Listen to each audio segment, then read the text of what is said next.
বিসমিল্লাহির রহমানির রহিম। নাহমাদুহু ওয়া নুসাল্লি আলা রাসূলিহিল কারীম। সম্মানিত নাজরিন, একাই কুরবানি করার নিয়তে পশু ক্রয় করার পর অন্য কাউকে তাতে শরীক করা যাবে কিনা।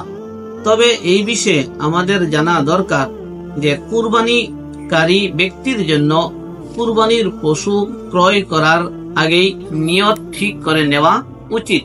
তবে যদি কুরবানি পশু ক্রয় করার পরে কাউকে শরীক করতে চায় আর সেই ব্যক্তি যদি ধনী হয়, অর্থাৎ যার উপর কুরবানি করা ওয়াজিব, তাহলে সেই ব্যক্তির জন্য অন্য কাউকে সাথে নিয়ে ভাগে কুরবানি করা শরীয়ত মতে জায়েজ হবে। তবে ফুকাহে কেরাম বলেন এমতো করা মাকরুহ, অর্থাৎ উত্তম নয়। আর ফুকাহে কেরাম এই কথাও বলেন যে শরীক থেকে প্রাপ্ত টাকা সদকা করে দেওয়া উত্তম।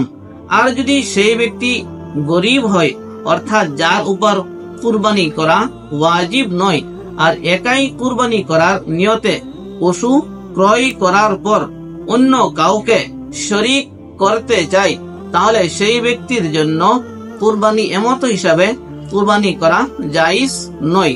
তবে যদি কাউকে শরীক করেই ফেলে, তাহলে শরীক থেকে প্রাপ্ত টাকা সদকা করে দেওয়া ওয়াজিব এবং জরুরি, অন্যথায় কুরবানি আদায় হবে না।